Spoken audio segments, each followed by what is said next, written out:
Hello and welcome. I am Pranay Upadhayaya and you are watching Namaste World, your daily window into the biggest stories shaping India and the world. We begin in Iran, where the United States has eased sanctions, giving India 6 months on Chabahar port to keep its strategic lifeline open between Washington and Tehran. Up north, India officially ends 2 decades at Tajikistan's Ayni Airbase, ending its Central Asian foothold. Online, Israel spends millions of dollars shaping Gaza narrative through US PR firms, influencers, and AI manipulations. And in Brazil, police raids uncover far-right election plot tied to Bolsonaro's former allies. But the biggest news of the day is a major diplomatic reset between New Delhi and Washington, as United States and India have signed a 10-year defense framework signaling a new era of strategic cooperation. All that and more. Global flashpoints, power plays, and the stories that matter, coming up in this edition of Namaste World. Amid tensions in the India-US ties over trade disputes, tariff threats, and differences over Russian oil purchase, here comes a major breakthrough in Kuala Lumpur. On the sidelines of the ASEAN Defense Ministers Plus meeting, Indian Defense Minister Rajnath-Singh and US Secretary of War Pete Hegseth signed a landmark 10-year defense framework agreement today.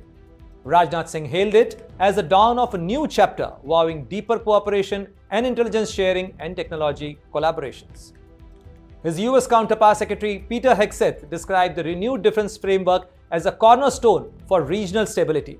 He also added that India-US defense cooperation and defense ties have never been stronger. The Kuala Lumpur meeting of Mr. Hegseth and Raksha Mantri Rajnath-Singh was their first face-to-face interaction after 3 prior phone calls. The signing of the new Defense Pact is likely to ease tensions and reset the strategic partnership for the next decade. 6 months. That's how long India has to keep the Iran gamble alive. The United States has quietly eased sanctions on the Chabahar port, India's key route that cut out Pakistan. But this is no diplomatic gift. It's a countdown between Washington and Tehran. Here's more on the Chabahar Dilemma.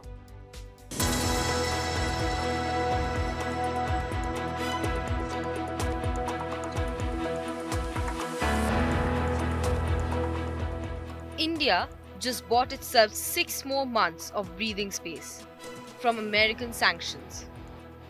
New Delhi has secured a 6-month exemption from US sanctions on its operations at Iran's Chabahar port, a vital trade artery linking India to Afghanistan and Central Asia, bypassing Pakistan. The Ministry of External Affairs confirmed the waiver, effective since September 29, 2025, calling it a crucial window for India's regional connectivity plans. But make no mistake, this is not a favor. It's a reprieve under pressure. Yes, I can confirm that we have been granted exemption for a 6-month period on the sanctions that were applicable, American sanctions that were applicable on Chabahar. Just weeks earlier, Washington had revoked the 2018 sanctions waiver granted under the Iran Freedom and Counter-Proliferation Act, part of its maximum pressure campaign against Tehran. The move left India's state-run India Ports Global Limited scrambling, facing the risk of asset freezes and exclusion from the US financial system. Analysts warn that unless Washington relented, New Delhi's entire Chabahar project could stall, and with it, India's access to Central Asia. For years, Chabahar was India's counter to China's Gwadar port in Pakistan. It symbolized strategic autonomy, an Indian route to Kabul and beyond, free from Pakistani chokeholds. But with the Taliban's return in 2021, Chabahar's role in Afghan trade waned, and India's calculus shifted. Still, the port remains a geopolitical asset, a gateway to energy, trade, and influence stretching into Central Asia and the Caucasus. The 6-month waiver is more than a technicality. It's a test of how India balances between Washington's sanctions and Tehran's strategic partnership. The US may have granted time, but not trust. As one former sanctions officials warned, global firms dealing in dollars won't take chances. So will India use this window to deepen its Iran outreach, or tread carefully to avoid America's wrath. For New Delhi, the clock is ticking on Chabahar, a port that has become the symbol of both India's ambition and its dilemma. With Rishika Aradhya, Bureau Report, India Today Global. After nearly 20 years, India has pulled out of its only overseas airbase, Aini, in Tajikistan. It was once New Delhi's prized foothold near Afghanistan and Pakistan, but now it's gone, reportedly under Russian and Chinese pressure. So, what led to India's quiet retreat from Central Asia? Here's a full story.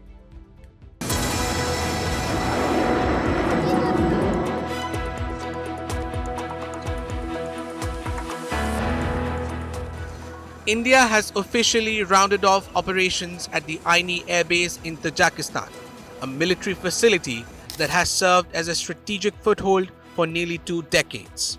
The withdrawal comes after the bilateral lease agreement with Tajikistan lapsed in 2022, ending India's long-standing presence in Central Asia. But what did this base mean for India, and what does its closure signal for the region?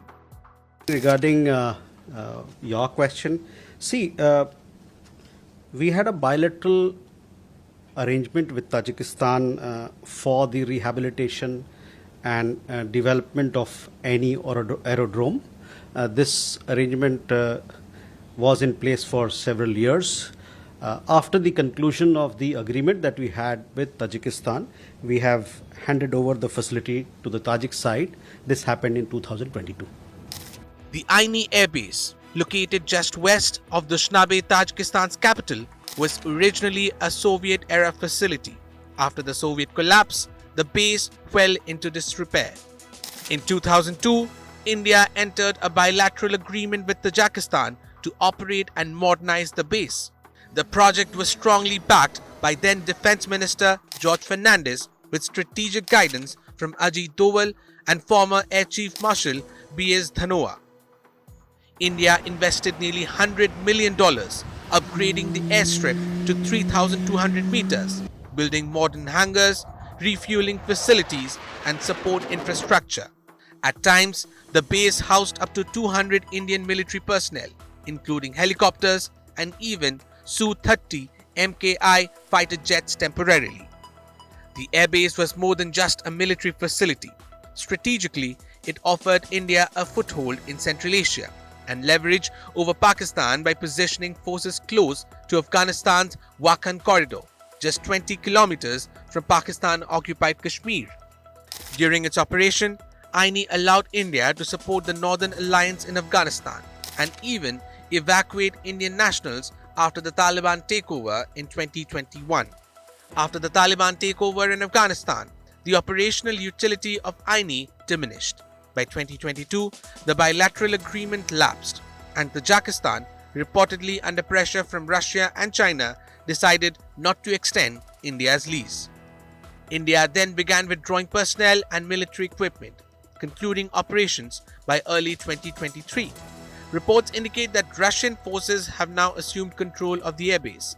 Despite this, India continues to maintain a presence in the region, focusing on diplomatic and strategic engagements. Strategically, the base placed India within striking distance of Pakistan, forcing Islamabad to divide military resources. Many argue that in times of conflict, such a presence weakened Pakistan's ability to concentrate forces along the eastern front. So what does India's exit from Aini mean for Central Asia? Many believe the withdrawal marks a shift in regional power. With Russia taking over the base and China exerting pressure, India's direct military reach in the region has been curtailed.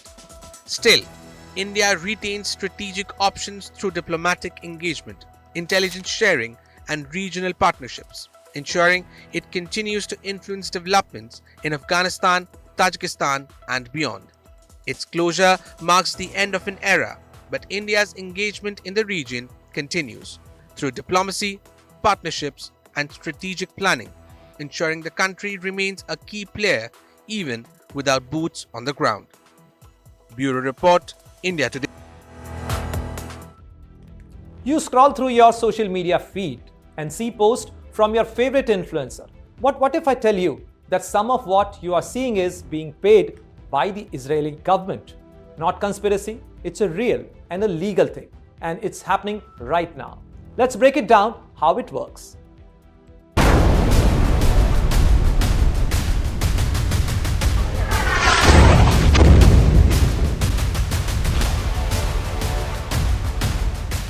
You scroll through TikTok. You ask ChatGPT a question. You see a post from an influencer you follow. What if we told you Israel is paying millions to control exactly what you see? This isn't a conspiracy. It's documented. It's legal. And it's happening right now. Israel has hired at least 3 American PR firms to reshape how you think about the Gaza war. Over 68,000 Palestinians have been killed, and Israel knows the images are damaging. So they are fighting back, not with truth, but with spin. Here's how they are doing it. First, they are targeting your church. A company called Show Faith by Works is running a $3.2 million campaign specifically aimed at Christian communities. They're using something called geofencing, tracking your phone when you enter churches or Christian universities. They are creating a mobile October 7th experience with VR headsets to tour colleges and churches. Their goal? Foster positive associations with Israel and portray Palestinians as extremists. Think about that. They are literally tracking believers to feed them propaganda. Second, they're poisoning your AI. Ever asked ChatGPT about Gaza? Israel hired Clock Tower X to flood the internet with pro-Israel content, specifically to manipulate AI platforms like ChatGPT, Gemini, and Grok. Here's the trick.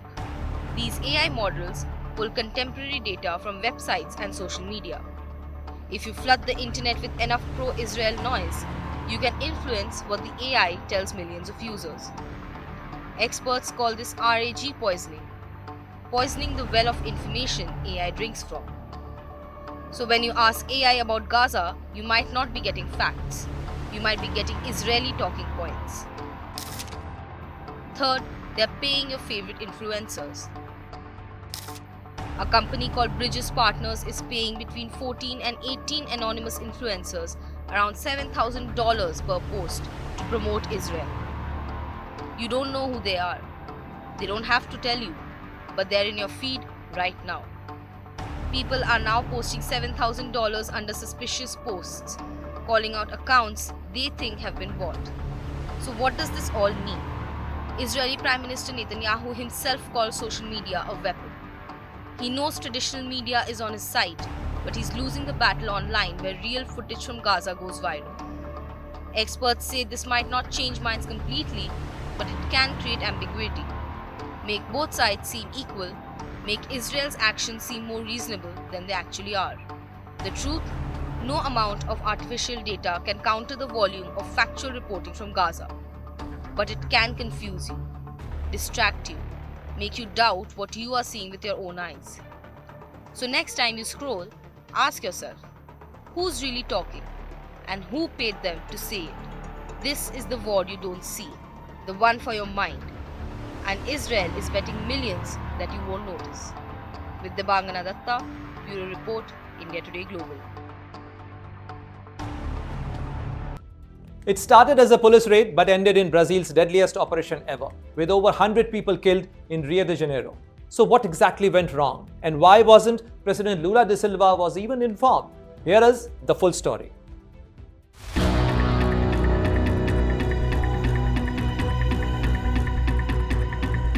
What began as a police operation against drug gangs in Rio de Janeiro has turned into Brazil's deadliest raid ever. Officially, the state says 58 people were killed, but the Public Defender's Office paints a much darker picture. 132 dead. That's more than double the initial count, and most of the bodies were found lying in the streets of low-income favelas. The target was Commando Vermelho, the Red Command, one of Brazil's oldest and most powerful gangs. Police say the mission was planned for months, a sting to corner gang members in the forested hills. But what happened next looked less like an ambush and more like a massacre. Eyewitnesses say police stormed in before dawn, backed by armored cars and helicopters. Residents woke up to heavy gunfire and chaos. By midday, schools were shut, shops were shuttered, and roads were blocked. When the shooting stopped, dozens of families laid bodies in the streets, fathers, brothers, sons, before forensic teams even arrived. Locals shouted justice and assassins outside the governor's office. President Lula da Silva was reportedly astonished by the death toll and by the fact that his federal government had not even been informed about the operation. His justice minister called it very bloody. Here's where it gets murky. Rio's governor Claudio Castro, a far-right ally of former President Jair Bolsonaro, called the raid a historic success and a victory against crime. Yet over 100 people lay dead, and human rights groups are demanding answers. Even the UN Human Rights Office stepped in, urging Brazil to break this cycle of extreme brutality and ensure its police follow international standards. Following the deadliest police operation in Rio de Janeiro's history on Tuesday, UN High Commissioner for Human Rights Volker Turk called for comprehensive and effective reform of policing methods in Brazil. We fully understand the challenges of having to deal with violent and well-organized criminal groups such as Comando Vermelho. However, the long list of operations resulting in many deaths, which disproportionately affect people of African descent, raises questions about the way such raids are conducted. Brazil must break the cycle of extreme brutality and ensure that law enforcement operations comply with international standards regarding the use of force. We call for prompt, independent, and effective investigations into Tuesday's events and for a full-fledged policing reform. Critics say Rio's approach to policing, shoot first, ask later, has only deepened mistrust and fear in these communities. The Red Command may have lost fighters, but the people of Rio's favelas lost far more. Their loved ones, their sense of safety, and their faith in justice.